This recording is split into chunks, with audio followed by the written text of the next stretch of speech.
These are very important sayings of the Buddha.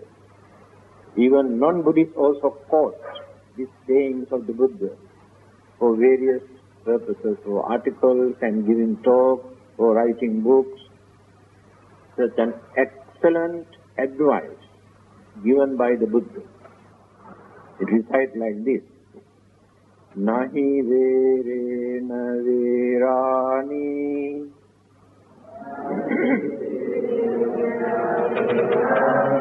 sammantida kudacanam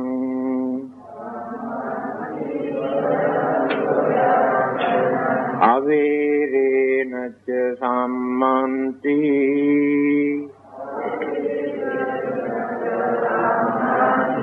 esa dhammo sanantano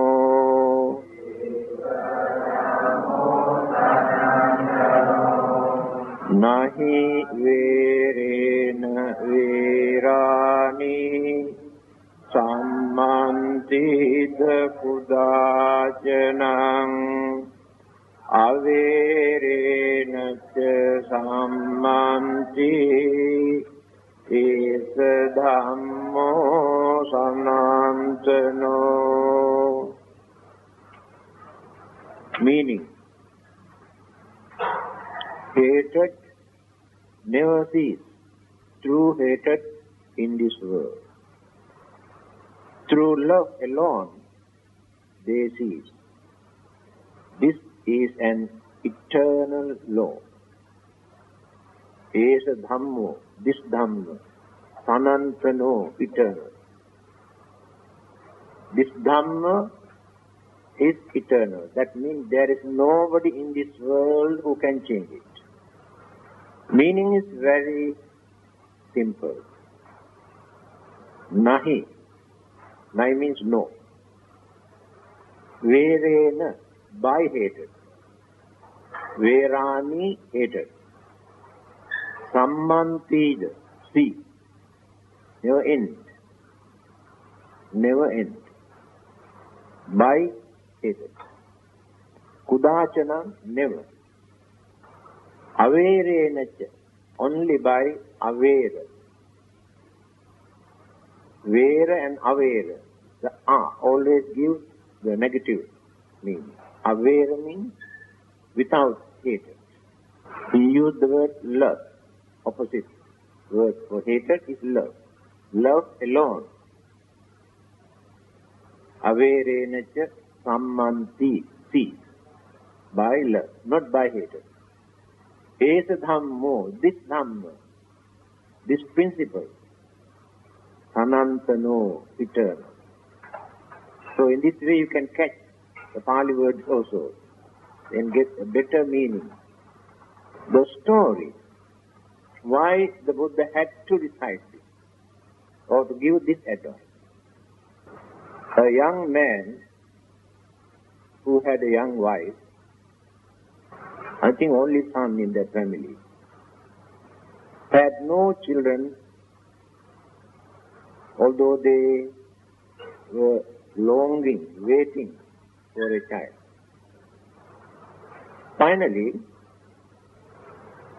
his wife advised him to marry another. So she had sympathy towards the husband because husband was very keen to have a baby. So she said, all right, why not you have another wife? Those days, this is very common in certain countries to keep 2-3 wives if there is no objection. So he agreed. After his second marriage, in the first wife, notice, the second wife is expecting. Now, the natural jealousy, it is natural. Jealousy appears in her mind. If she gives birth to a baby, husband may pay more attention towards her in future. That's the main cause for that jealousy. So what she did, without her knowledge, she prepared some drug to abort. So unfortunately, she had abortion because of that medicine. But she never knew that. After a few years, second time, when she was expecting, she did not tell anybody. She suspected something. For a few months, she did not tell anybody. Later, the first wife came to know. She is expecting again. Second time also, she prepared some medicine.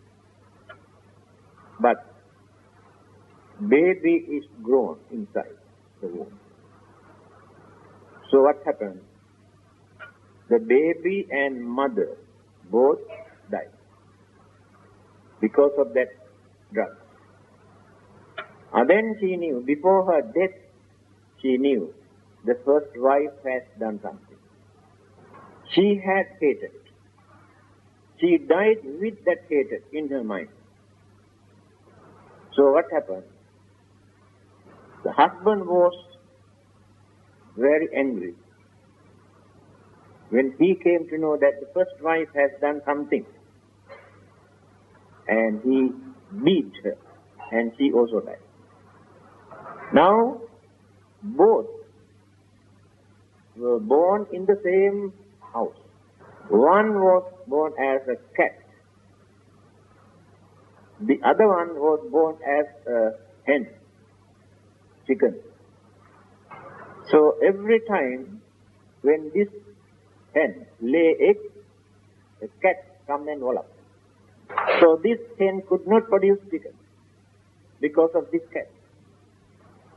But the hatred is still working in their mind. The mental attitude is like this. Although we cannot see their mentality or way of thinking, but they have their own hatred. Whether humans or animals make no difference. Hatred or anger, jealousy, all are there. After their death, again, the hen was born as a deer, female deer in the jungle. And the cat was born as a tigress. So in the jungle, again, they had the same battle. After their death, one was born as the fierce one, was born as ogress or female demon or devil, ogress. And the other one was a normal human being, a woman. And that lady has given birth to a baby, and this ogress was following this lady to take away the baby. But these demons or devils can transform. They can appear as human beings. Deva, a spirit, ghost, and these devils can transform, change their physical body and appear as somebody else. So, one day, this fierce one, female devil, ogre, met this baby with the mother, and she wanted to take away by force. So the mother also did not allow. They had a big battle. Both were fighting. Then people assembled there, advised them. Finally, they were advised to go to the Buddha. They told them that he can settle your dispute. Because both claim that this is my baby. The other one also said, no, this is my baby. This is the fight, cause of the fight. But people do not know actually who is the real mother. Finally, they went to the Buddha. Then reported. Real mother said, this is my baby, and she wanted to take away my baby. The other lady said, no, this is my baby. She was carrying my baby.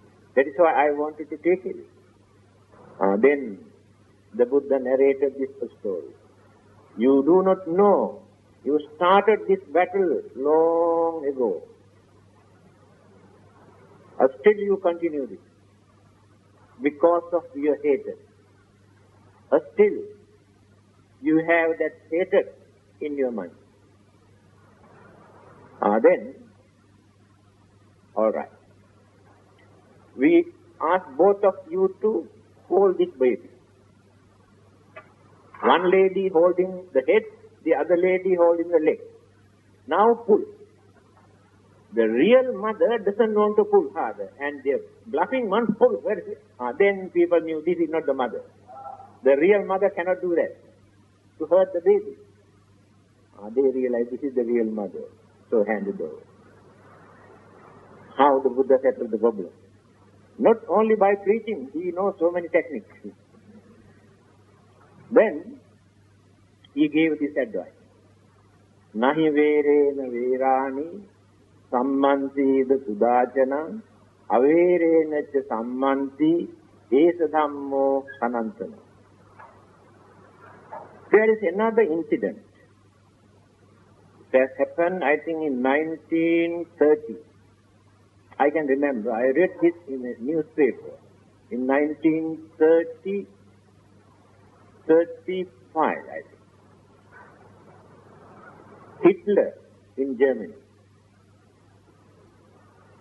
On his birthday, many countries have sent birthday gifts. Japan has sent a Buddha image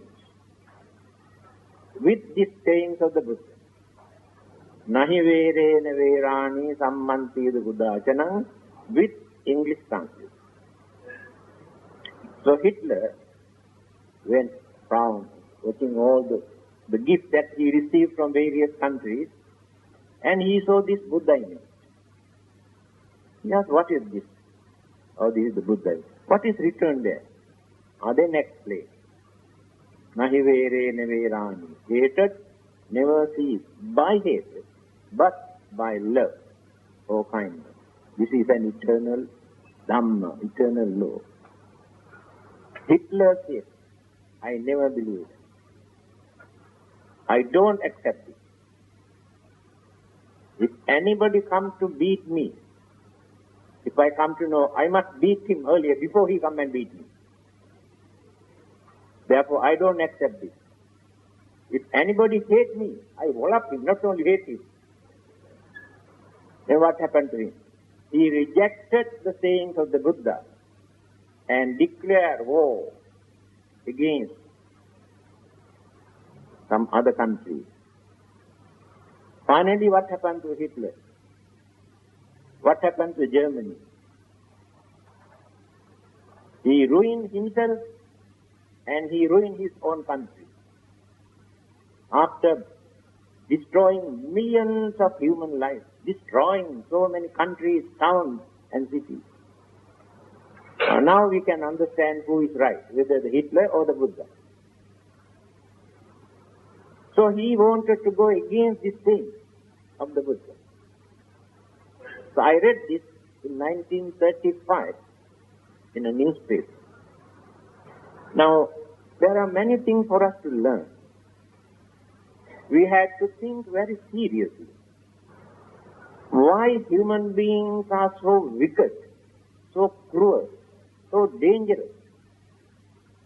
Because of this. We have three main roots of all the evils that we maintain. One of these becomes the main cause. One is our craving, the other one is our hatred, the other one is our ignorance. These three things can create millions of other troubles and problems and worries and disturbances. Either craving or hatred or ignorance. When we observe and think what is happening in this world amongst the mankind or human beings, when you read the newspaper, almost every day, so many sad cases. No good news at all in the newspaper. Murdering, stealing, bluffing, swindling, cheating, and violence and bloodshed all over the world. What is the main cause? One of these, either craving or selfishness, if not anger or hatred, if not ignorance or illusion.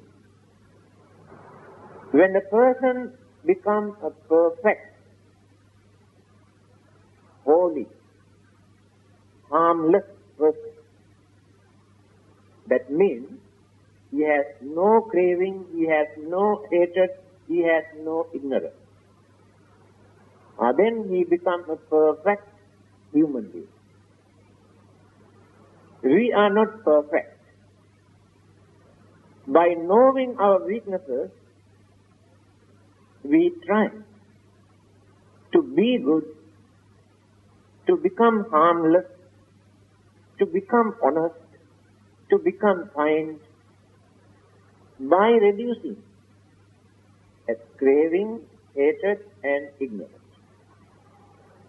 But we could manage to reduce maybe 10% or 25% or 50%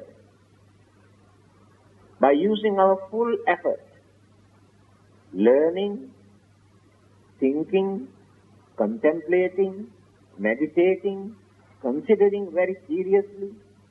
So we could manage to calm or to train our mind. But circumstances arouse our craving, our anger, our ignorance. That is the problem. Circumstances mean when temptation arises, we cannot tolerate. Then we use any kind of wicked or cruel or harmful method to satisfy our craving. When temptation is rooted, deeply rooted into our mind, completely change our way of thinking, our understanding. If not irritation, provocation, make angry,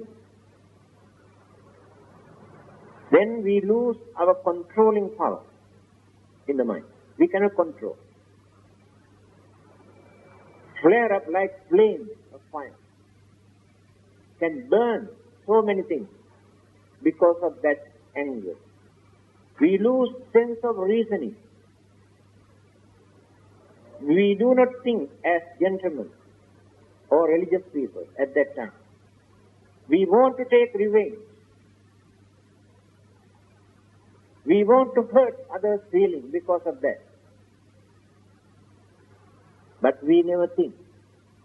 By doing that, we harm ourselves, not only others. The Buddha has given 2 parables for that. Now, if you want to beat a person by taking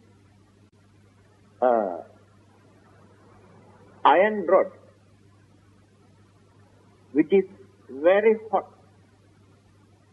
burning iron rod.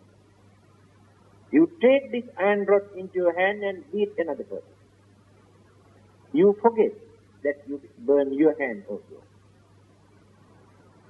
So when you develop this anger, this hatred towards others, first you harm yourself.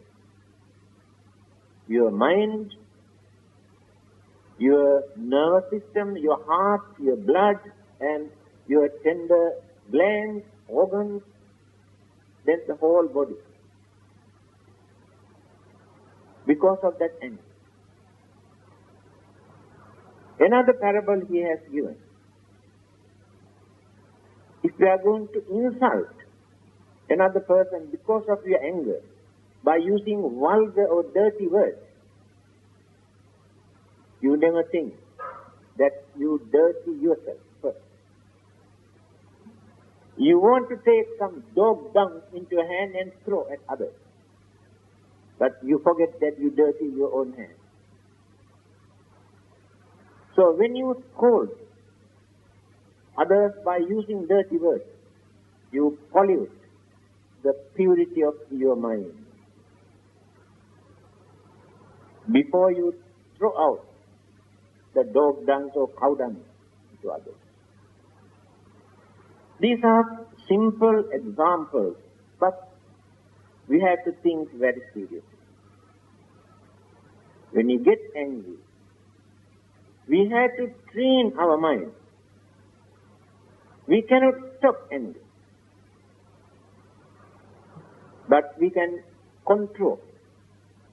This anger we cannot stop until we attain second stage, not even the first stage of into Sotapan, Sabbadanam, then we stop completely. Before that, this anger or hatred or ill will or grudge, these forces remain. But by knowing the danger of it, by knowing the Dhamma, by considering deeply, we can control it. Without allowing this anger to harm others. We have seen very cultured people, very understanding people, very religious people also get angry. But immediately they use their full effort to bring down that anger without allowing to flare up this anger. But face indicates the anger. Face become red, eyes become red, and body and sometimes shiver. It's a very strong force. Anger is a very strong energy. Can shake the whole body like this. You might have seen when man is angry how he shivers like this. And ready to attack others. Just like cobra, poisonous snake. They get angry for nothing. Not like other animals. Just touch a little bit just for nothing. That is their need. Hatred is the biggest weapon that they have. So, by realizing this danger, knowing that we harm ourselves as well as others, why not we try to control this? By controlling this, we never lose anything. We can protect others, we can protect ourselves by controlling this thing. When we pour some acid into a metal cup or vessel, keep for 1 or 2 months, you can see how the acid inside this vessel eats this damage the cup. So the anger or hatred in our mind is exactly like acid. And this anger damages our mind, damages our brain cells, damages the organs of our body, just like acid. Because when we are intoxicated with this anger, the glands produce the liquid, poisonous, become poisonous because of the hate. When the mind is changed, so many changes take place in our body, we do not know that. We never think that. In America, they have tested this by using a machine to keep the head like this. One person who is meditating to calm the mind. So when he was meditating, they used this. And see how this indicates the meter. Another person who is very angry, by provoking him, disturbing him, and use the same machine. And they have see the difference, how this meter works when that man is angry. So without religion, without depending on religion, we can understand. Today people have discovered this anger can create lot of damages to ourselves and to others. That is why the Buddha says, Nahi verena vera. If we continue this, life after life, we harm others, we disturb others, we create more and more bad karma. Let us take the Buddha and Devadatta. Started long ago, during we don't know how many previous births. The enmity Devadatta harbored in his mind. He continued, he maintained this up to the last birth of the Buddha. But his enmity, his jealousy toward the Buddha is very great. 3 times he tried to kill the Buddha. But no one can kill a Buddha. The Buddha must face natural death. So he escaped because of that. How he maintained this anger, how he had to suffer because of this anger. Supposing if anybody dies with this anger or hatred in his or her mind, it is very difficult for that person to become even a human being. Before they are dead, they apologize certain mistakes that they have done or some misunderstanding that some people have, because they want to die peaceful without keeping that hatred or anger in their mind. They know very well, if they die with that anger in their mind, rebirth is very uncertain. So we never lose anything by withdrawing it. We release a big burden from our mind. So don't continue enmity. You can say so and so, oh, they have done lot of damages to us, insult us, accuse and blame. Yes, right. But why do we want to keep anger in our mind? What do we gain by keeping this anger in our mind? Nothing. We pollute our own mind.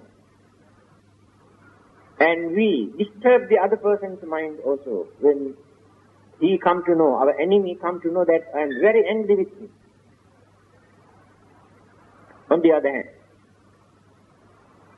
if we can reduce our anger, if we can show a smiling face towards our enemy, if we can talk to him gently,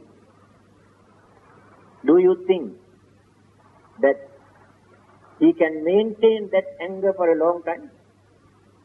Cannot. Then he also slowly reduce according to your attitude.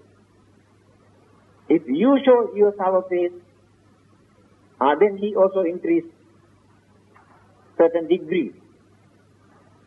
Every time when you meet your enemy, both show their sour face, increase few more degrees of their anger. That's all. So the Buddha's advice is, first, you must radiate your metta, your loving kindness towards you. Because we hate ourselves. Always we hate ourselves.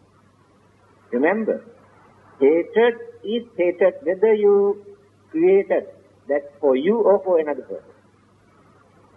Makes no difference. You should not hate yourself. If you hate yourself, what will happen?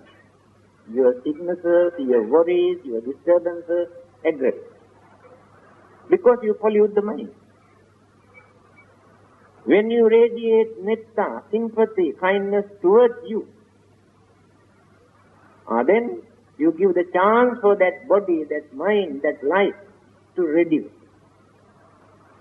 so many disturbances. Then you gain some sort of confidence. Then radiate your metta towards your enemy. That is the most difficult thing for you to do. People ask, how can we do that? If you can do that, you are great people, not ordinary people. If you want to be great people, you must radiate your kindness towards your enemy. Radiate your metta towards your enemy. The power of metta, the most energetic force. The normal mental energy, we divert with love. Then it will become very soothing energy. This energy we can radiate, we can transmit to anybody, to any object, any living thing. Some changes take place. There are thousands of evidence, stories, incidents, how changes have taken place because of this radiation of metta and loving kindness. And those who meditate to control or to train, to tame their mind, if they can fix their mind only to that particular object, then all the other objects disappear from the mind. Then easily that mental energy gets into jhana. Jhana means absorption. Absorption means mind absorbs only that particular object, no any other object in that mind. That is called jhana. It is not a very strange thing. When people say we experience the jhana, people say, rubbish, they are talking rubbish. It is not rubbish. But the trouble is, when they stop this one, again the rubbish comes and occupy the mind. They cannot maintain. When they meditate, very easily they can get into jhana. Jhana means we train the mind to fix only towards one particular object, no any other thoughts or objects, internal or external. Then it is jhana. Then there are atamas, dithiya, tatiya, higher jhanas. The more we develop and develop and develop, then we can maintain longer periods. Then this jhanic force, mental force, power of metta, very easily we can radiate. For a person who is sick, who is suffering, who is in trouble, who is in fear, we can radiate this metta. You know that story, Sopaka, a poor child. His father died when he was very young. his mother married another man. That man is very cruel. Every day he beats this poor boy because this is not his child. He could not tolerate this boy at all. Every day beating and beating and beating. Mother also cannot understand what to do. He wanted to get rid of this boy. What he did, he carried this boy by this time, at night time, to a cemetery in India. Even today, you go and see, they don't burn dead bodies at once. They may keep 1 or 2 days, hand over to the in charge, and they go back. So there are so many dead bodies always around that area. He carried this poor boy into that cemetery at night time and tied this boy with another dead body at night time. This poor boy was shivering in that, what they call, cemetery. People believe that devils also come, ghosts also come at night time, and not only ghosts, these animals, they come to eat flesh, especially fox, jackals, and some other animals. He was shivering. The Buddha was sitting in HIGH1 monastery, very far away. At once, he saw this poor child is shivering there in the cemetery. Immediately, the Buddha radiated, transmitted brightness with metta and loving kindness. Now this boy can see the Buddha through this light. He got confident, he was so happy, he was watching and waiting. Then he asked Ananda, or one of his disciples, to go and bring this child. Saved him and ordained him. Now mother is going and searching this poor child. No one could give any information. Accidentally, he came to the temple also, asking. Then, you see, this is your child. He is a monk now, we have ordained him. What happened? Later, mother also joined. This is the power of metta. Every morning, that is the first thing the Buddha does. Radiate his loving kindness or metta. He got psychic power to do that. Then he can see someone who needs his service.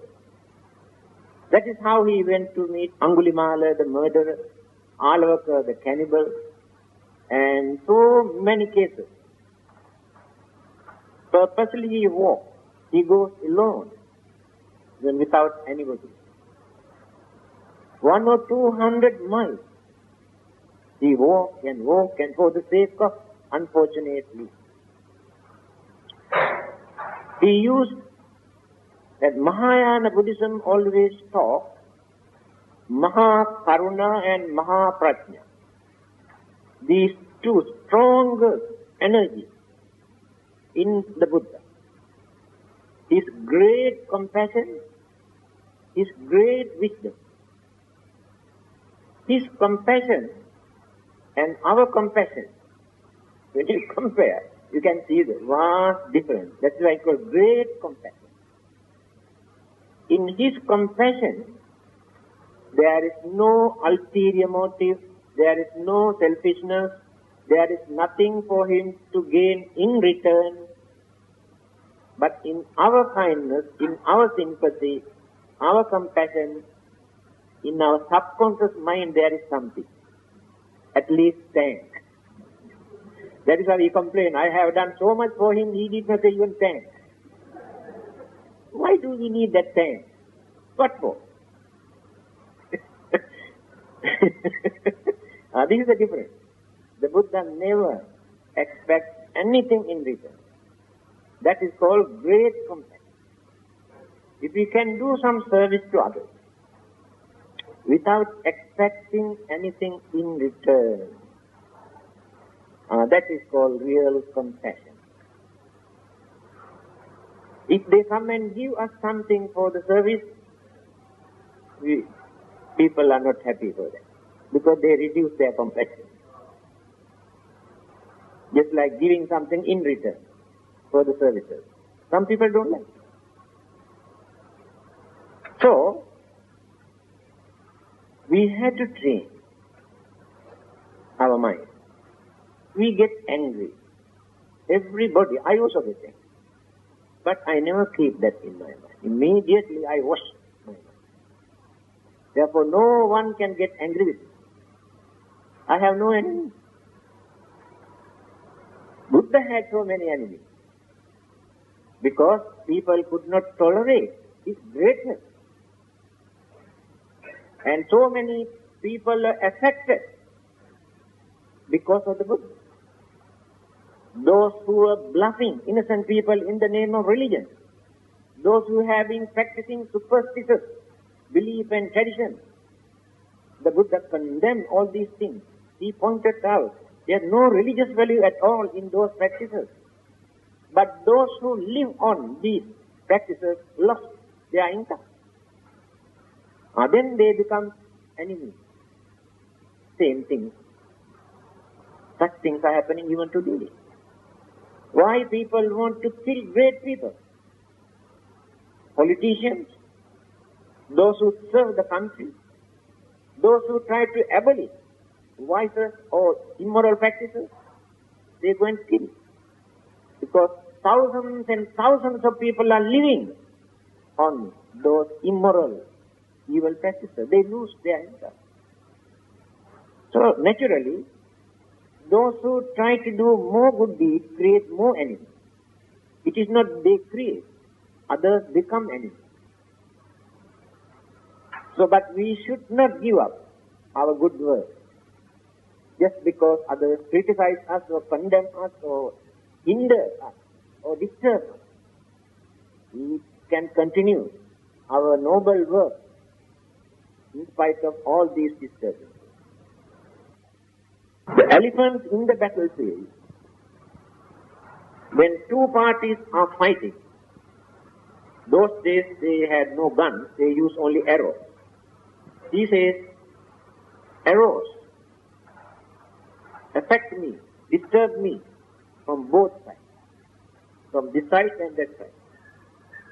But I never withdraw from the battlefield until I settle this problem. I never withdraw. This is the nature of great people. Although disturbances come from others, they never get fed up. They never stop their good work because they know the world is like this. People are like this. People always condemn, blame, accuse. When a person goes higher and higher and higher, it's like this. When a person climbs atop of a hill, at that time you can see only his bad side. When he is climbing higher and higher and higher. Exactly in the same way. When a person goes higher and higher, his name, fame, and services, many people start to attack and criticize and accuse and condemn because of that. If we keep quiet without doing anything, nobody to condemn. There's a nice saying, when I am good, everybody forgets me.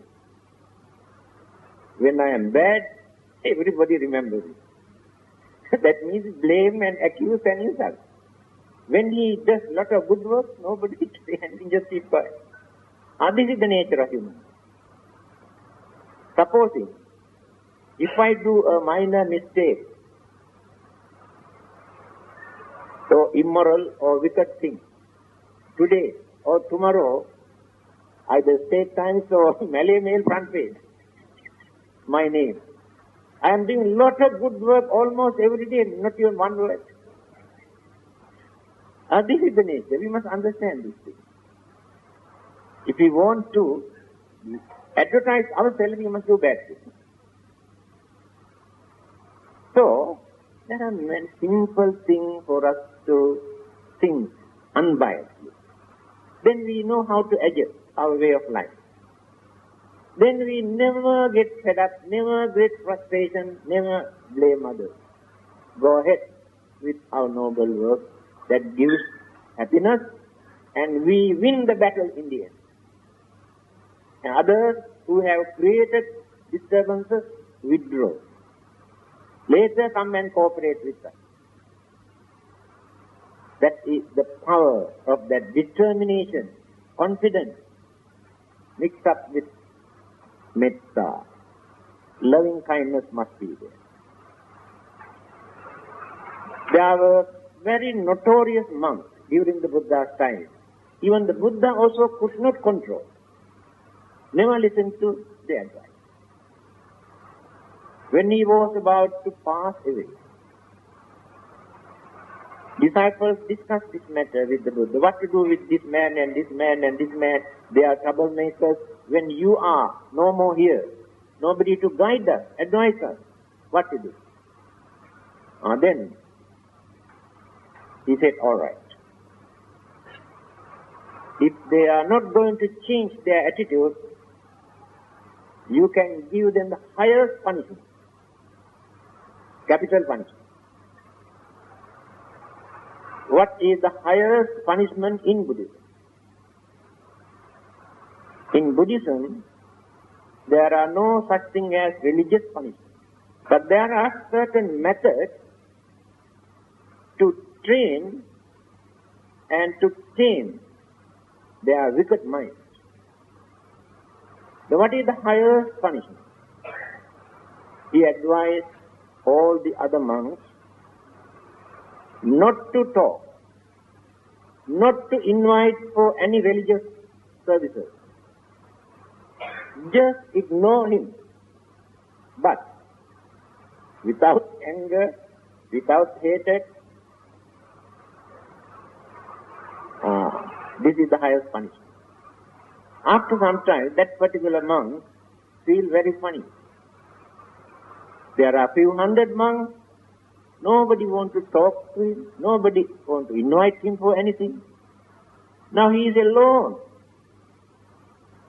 Then start to think. Then slowly changes have taken place in the mind. Then came and apologized and withdraw. That is the technique. It really works. But it must go without anger, without hatred, or without envy. That look like hostile attitude, but with good intention to train. At home, sometimes parents do not talk to their children. It doesn't mean that they hate them. To train them, a good lesson. That is the idea. So, these are very simple incidents which can create very big problems. Violence and bloodshed also, because of minor things. But if we practice our loving kindness or compassion or metta, no chance for us to create disturbances.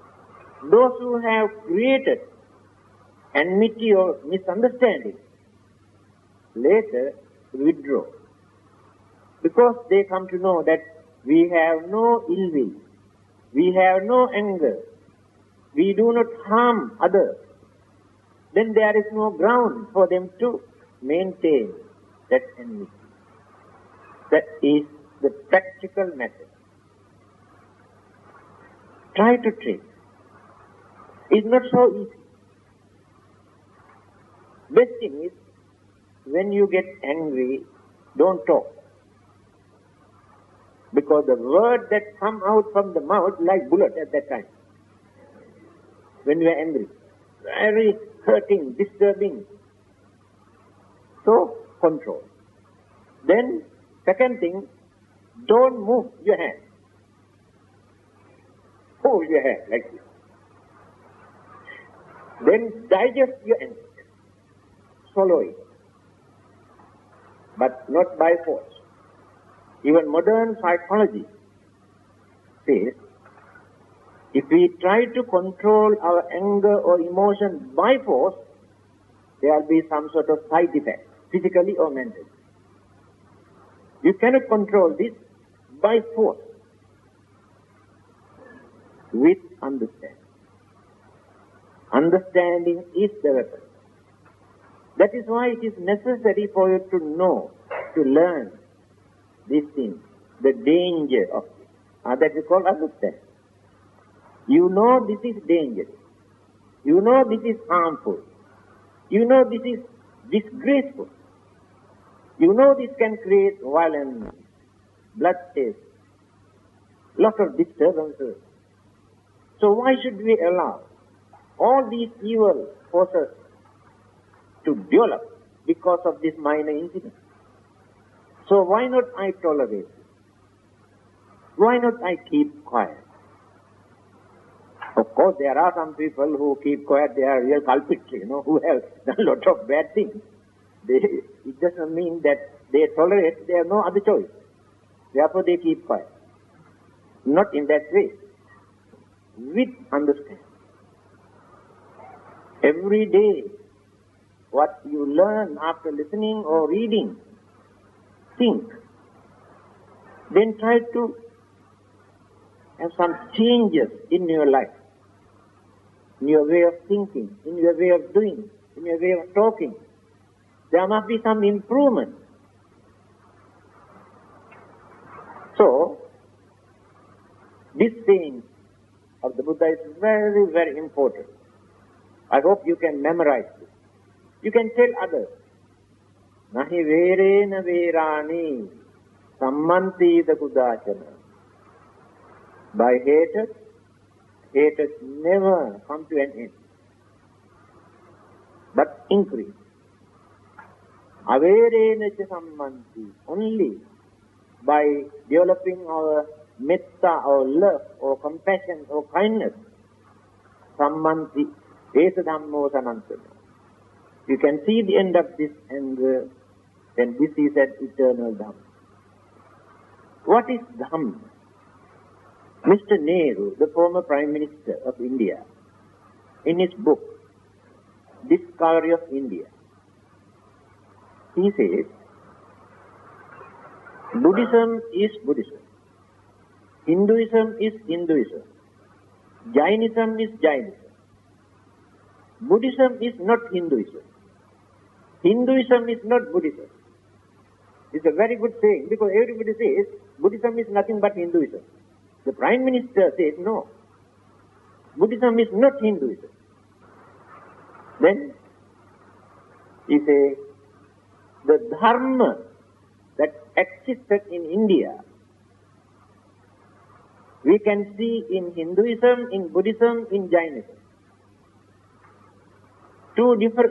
Three different names come into existence by considering the way how they try to explain, interpret this Dharma. The existing Dharma. Hindus explain in one way, the Buddhists explain in another way, Jainis explain in another way. But Dharma is Dharma. And those who have no religion also follow certain Dharma. Dharma means principles, virtues, righteousness, good qualities. Dharma. This Dharma is not created by Buddha or God or anybody. The Dharma exists. Dharma is common to everybody. The followers of every religion and those who have no religion. Take two examples. Kindness, compassion, sympathy. One principle of the Dharma. If the followers of all these religions practice this, can we see any difference? Can we see this is Hindu kindness, this is Buddhist kindness, this is Christian kindness, this is Muslim kindness? Kindness is kindness. That is universal Dhamma. That is why here the Buddha says, Esa Dhammo Sanantano. This Dhamma is eternal, common, universal. Take another. Honesty. We want to be honest. So when we practice this honesty, can we show any difference? Buddhist honesty, Christian honesty, Hindu honesty, and nothing. It is honesty. All the other principles, these are the Dhamma. The Buddha has given very rational, practical interpretation to this existing Dharma and how this is applicable, how to practice. The way how we explain, by giving parables and illustrations, examples, then it becomes Buddhism. Otherwise, that is the existing Dharma, and no one can claim this as their Dharma. This Dharma is not belong to the Buddha, not belong to God, not belong to Buddhists or Hindus or Christians. This Dhamma exists in this universe. This is the meaning of Dharma. So that is why the teachings of the Buddha always we introduce as Dharma.